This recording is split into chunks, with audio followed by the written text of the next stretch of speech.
It's the hunting trip of a lifetime. It's Mid Asian Ibex in Kyrgyzstan. In news, we have all the latest game fair gossip and release the hounds. Can Bassets do the business? Welcome to Fieldsports Britain.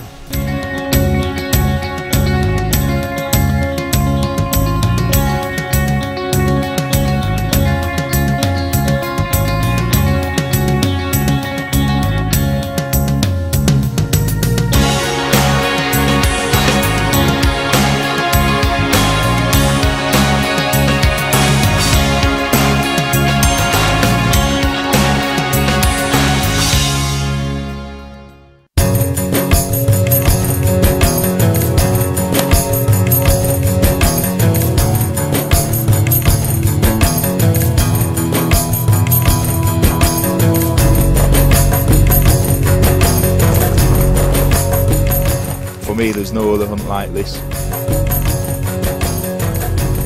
The people, the scenery, just everything, and the beast, the ibex, there's just nothing like it.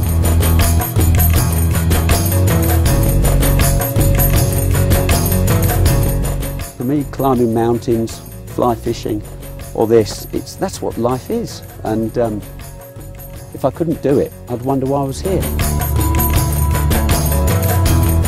For us it's special because it's so wild. You're far away from civilization, no connections with the normal world, and you feel free.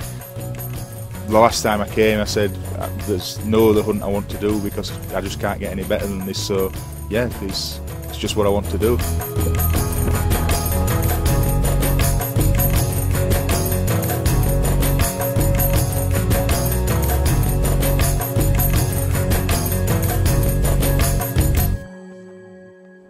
This Mid-Asian Ibex hunt starts in the cultural melting pot of Kyrgyzstan's capital, Bishkek. From dates to dog fat. This is dog fat. Dog fat is okay, but it's better to take even the badger fat. It stings a lot, but it helps. It's good for a cold, apparently. Our old friend Tomo from Artemis Hunting has invited David along to film what promises to be an extraordinary hunting trip. Altitude, tough terrain, horseback, snoring and a very tough quarry means it will be one to remember.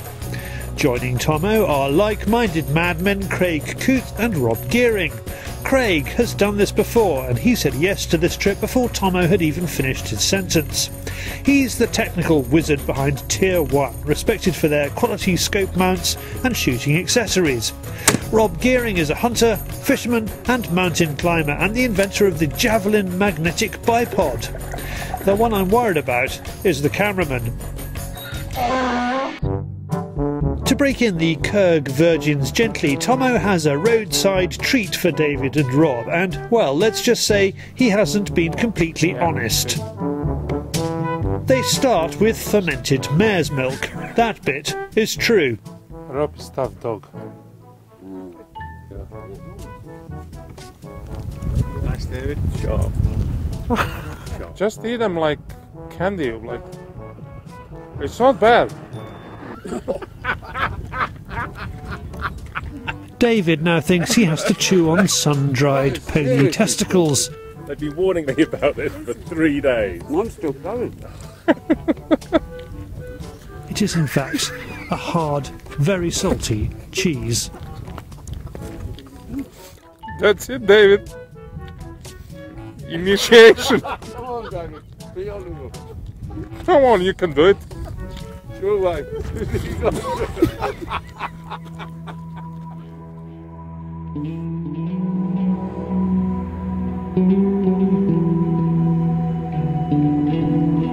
With that initiation over and done with, but with bits still stuck in their teeth, a taxi takes them as far as Narin in the east.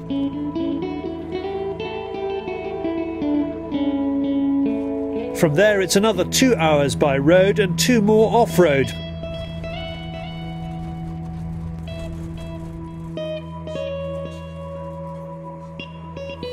The first camp is a couple of railway carriages. There's enough light for Rob and Craig to zero the rifles. Our base is at 3,000 meters above sea level.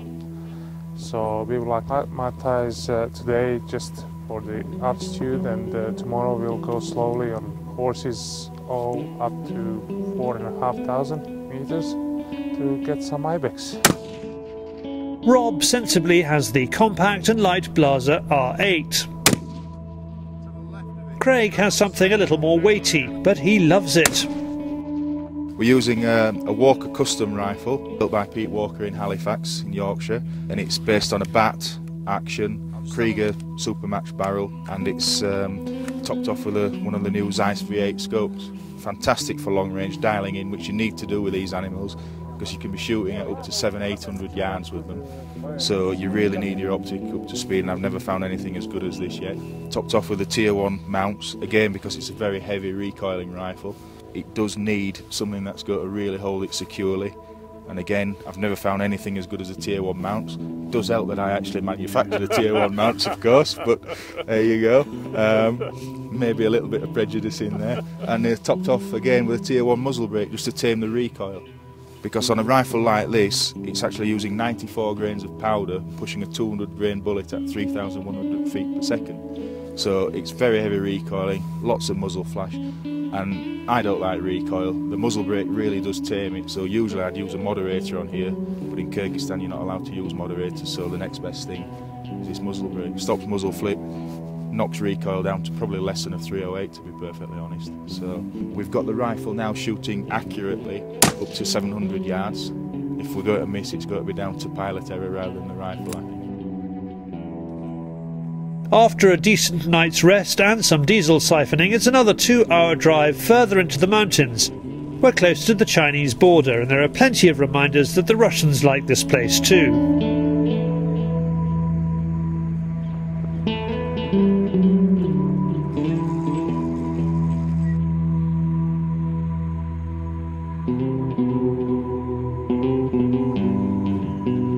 The ponies and saddles mean we have reached base camp, and the guys are presented with a welcoming meal. Marco Polo is on the menu. At £25,000 a trophy animal, it's probably the most expensive lamb on the planet.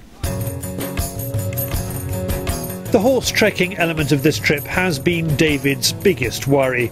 Keen to saddle up, but with his anxieties lost in translation, he ends up needlessly riding off at speed into the distance while the others take the jeep to the RV point. 45 minutes later, and with some chafing issues, everyone is assigned a pony. After 3 days' travel, including an unscheduled night in Istanbul, the hunt for Mid Asian Ibex has begun. Urkis, Aman and Ulan take the intrepid hunters across plains, riverbeds and up mountain passes. There's not another soul up here, just yaks, ibex, Marco Polo and wolves, hence the need for the ancient rifle. Just before we set up camp for the night, the guides spot our first ibex. We saw a group of females and youngsters. 2-3 smaller ones are 3 years old. And they were fighting, so we decided not to shoot, because there is no point, we need bigger trophy. So we will make camp here overnight, and tomorrow morning we will go on the other side of the hill where they noticed a few days earlier big ibex. So we'll see what will happen tomorrow, but for today, no shooting. It's a good sign, but now it's time to eat and sleep and prepare for tomorrow.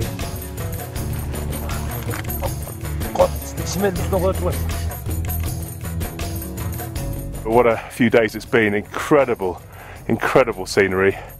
Good bunch of guys. Bit saddle sore this morning, but not too bad actually. I'm quite surprised.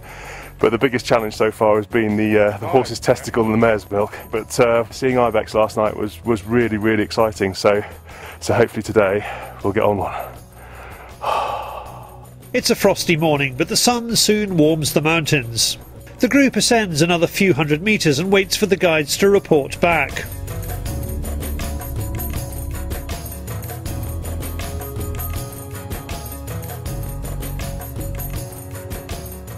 They spot a group of animals. Rob's to have the first shot. Rob goes with Urkis along the ridge to drop down onto the ibex. Tomo and Craig with Aman to work along the cliff face. Keeping up with the welly-wearing Aman is hard going, especially in the thinner air. We're just getting ready for the first shot to be taken. shot. There's a group of about 8 Ibex, all of them very big. So as soon as he takes a shot, hopefully the animals will run in this direction. We're waiting to ambush them, and then Tomo's fetish will take the second shot, and hopefully we should have 2 beasts out of this group. All very, very big animals, all trophies. So we're just waiting now. Everyone seems to be in position, and we'll see what happens. We watch and wait to see if Rob will be able to take his chance. Rob has his blazer and Tomo is going to use Craig's rifle. The animals continue to graze about 900 metres away and appear settled. Then they're off, spooked, possibly winding Rob, and we're off too.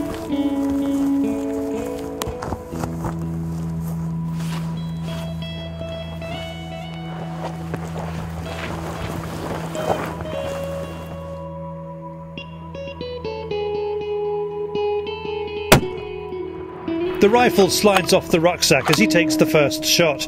It's a clean miss. His second shot at 440 yards strikes home. There's no time for congratulations. Craig has a chance of a shot as the animals are still in range, but not for long. So Craig follows the sure-footed guide. The thrill of the chase means you ignore the sheer drops. There could be an ibex over the next ridge.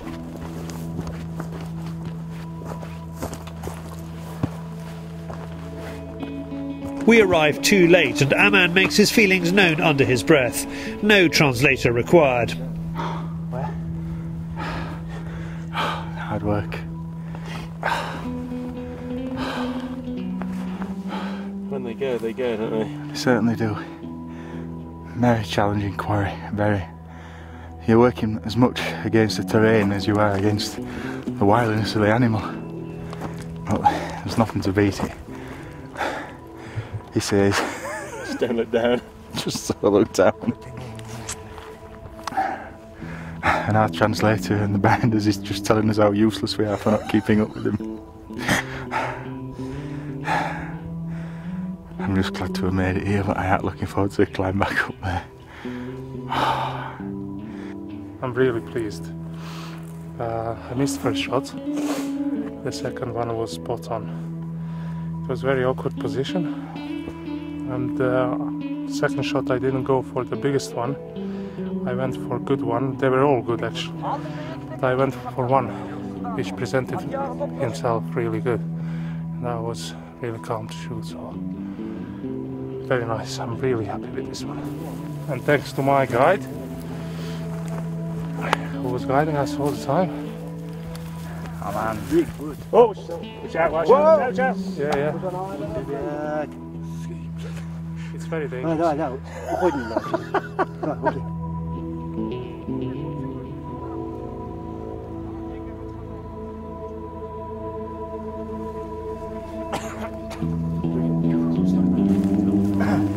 Ulan and Erkis Gralic the ibex. It's been an adrenaline-fueled morning. Well done, Tomo. 445 yards. Good shot that. Yeah. Should have seen the Rob smoke. comes to join us. There'd been no chance for him, but Tomo has got his trophy. It's all very well shooting one of these animals, but it's getting it out that's the problem. They pack the horses and the guys walk up the mountain to the ridge. China, Tajikistan, Kyrgyzstan.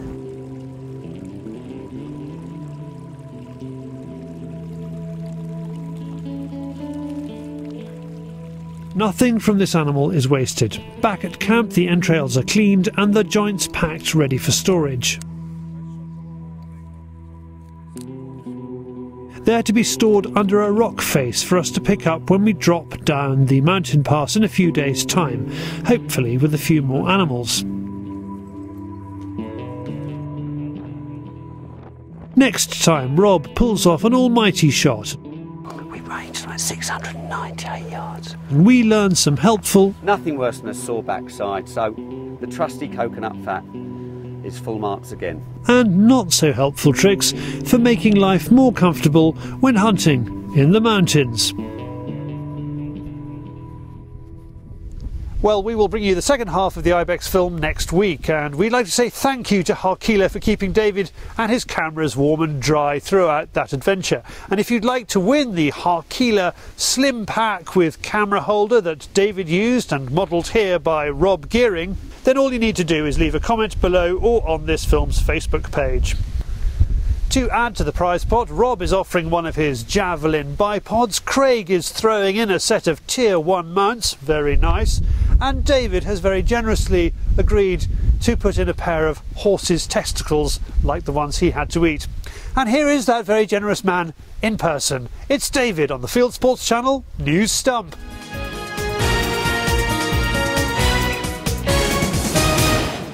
This is Fieldsports Channel News.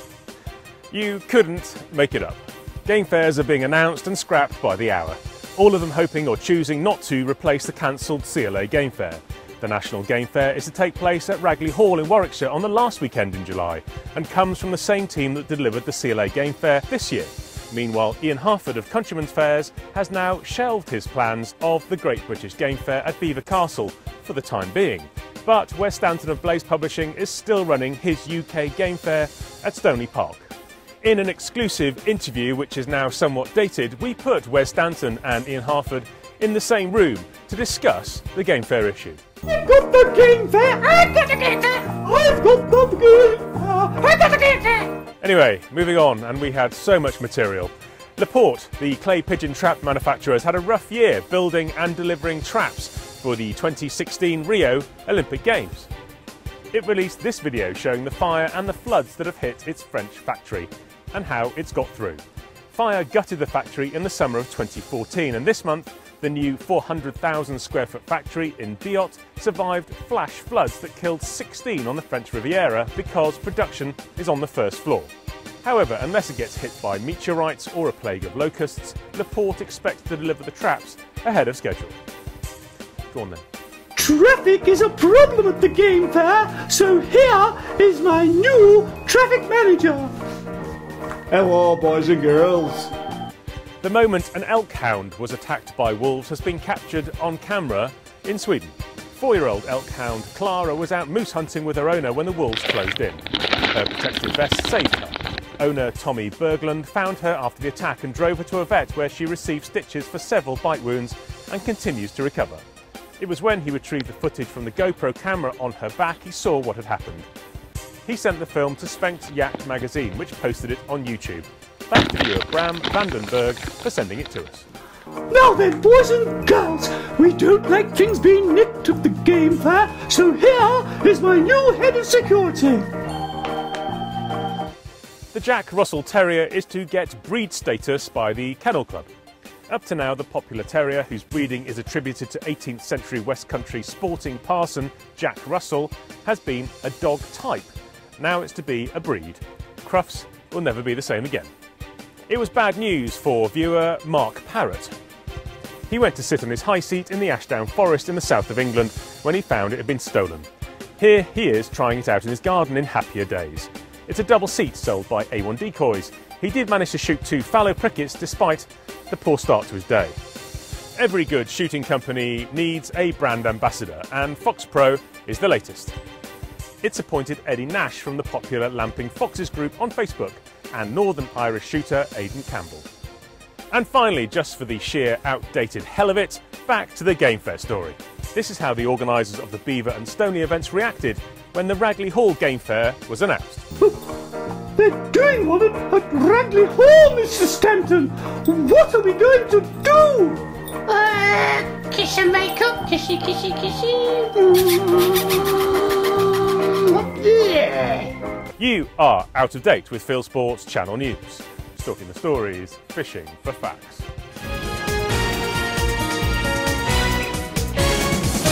Thank you, David. That's the way to do it. Now hunting at a slightly more relaxed pace and closer to the ground. It's the Woolaston Bassets. Meat pudding. She is what most people think of when they think Basset. It's Fred Bassett, hush puppies and big slobbery Giles. But look at the difference in shape between pudding and a working Basset. These hounds are brilliantly designed for hunting. I'm at the opening meet of Britain's newest pack of Basset hounds, the Woolaston, in Gloucestershire. I'm very fond of Basset packs. My school was sufficiently enlightened to let me whip into a local pack of Bassets rather than play rugby. A tragic loss for the England rugby side, of course, but allowed me to learn how dogged, enthusiastic, never say die this hound breed is. John Carter explains how Woolaston got underway. It's rather like starting a new regiment in the army. They've always been there for hundreds of years, so how on earth do you start from scratch? And the answer is that you have to get a lot of things into place all at the same time. We've had to get hounds first, so we have to have a kennels to put them in. We have to convince all the other registered Basset packs that we are viable and that we're worth having hounds drafted to us. Some of them generously did so. So we were able to hunt last season with half a pack. Then you need financial support, you need lots of followers who are prepared to put their hands in their pockets. We've managed to achieve that. You have to have a registered country, registered by the association, so it's all official. That takes quite a bit of negotiating. You have to liaise with all the neighbouring hunts and packs around. And so that's quite a tricky business, a lot of diplomacy involved. You need a network of farmers and landowners who are going to allow you to hunt on their land. And we've managed to put all those things in place almost all at the same time. So we're up and running straight away. And once we got sort of on a probationary period with the Master of Bassets, then we looked around for some draft hounds, which luckily we were given, and they weren't rubbish hounds. They were really good hounds. And you know, I always say to them when we go to the Basset Hound Committee, I can never thank them enough.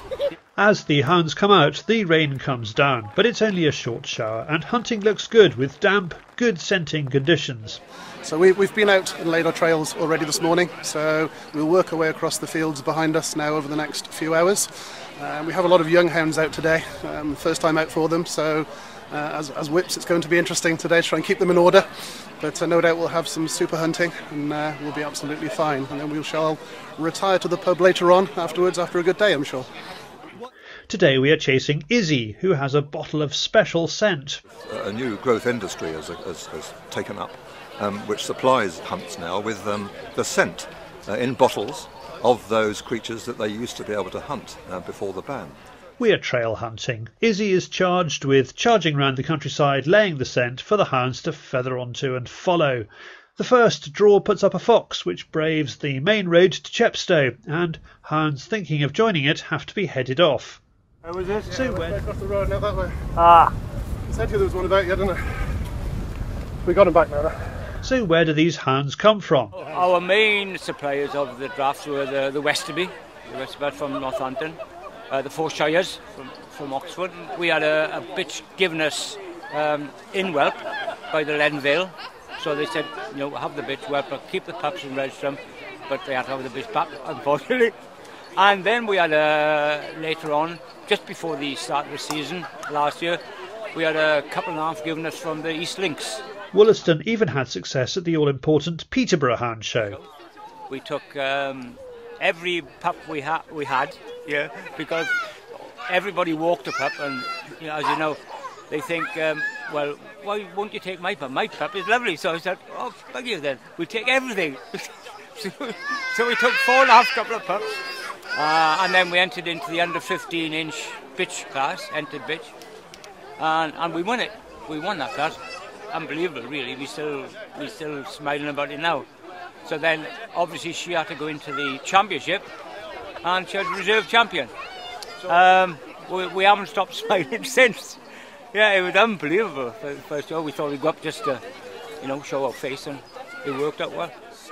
Tony Blair banned the hunting of hares with hounds, but he has a little-known and surprising hatred of rabbits, which explains why they're not covered by the Hunting Act.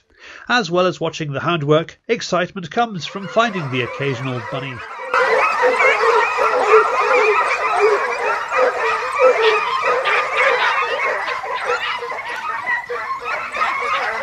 Well, that was a pretty good chase. You don't often see a rabbit being chased for that long because they usually go straight to ground. But that was a bit of fun. All the excitement is too much for the horses, and the other one who's still running is Izzy. So, are you exhausted yet? Yeah, I am. You've got more running to do? Yeah, a lot more. Yeah, we better get on, come on. I find a fox hunting man from the Monmouthshire. I wanted to come in to see the Bassets work, and like I said, I've seen fox aim's work before and Harriers. I'd like to go beagling, but it's the first time I've been out with Bassets, so I just wanted to learn how they work really. Izzy is still doing her duty, running. Bassets are bred to draw open fields for hares. They're not good in woodland, and that makes them the ideal pack to have through your pheasant shoot. At the end of the day, the Bassets catch up with Izzy on a big bracken bank. Normally they would get a reward, but there's that lovely hollow sound again of a Basset speaking. They are onto a rabbit, and it's not long before they get it. Norman rewards them with the carcass. He has had a good day. Very, very, very happy, especially with the sort of young entry. They've gone really well, and they've listened when they've been called, and they've done the job today. I'm very, very happy. They're fit by the look of it. Yeah, they're in thereabouts for team fitness now. Yeah, match fit, put it that way. Yeah, another couple of weeks and they should be good. Yeah. For more about the Woolaston Bassets, you'll find a closed group you can join on Facebook. Thank you to everyone at Woolaston for making us feel so welcome. Now from the 7 Estuary to the wider world of hunting and shooting on YouTube, it is Hunting YouTube.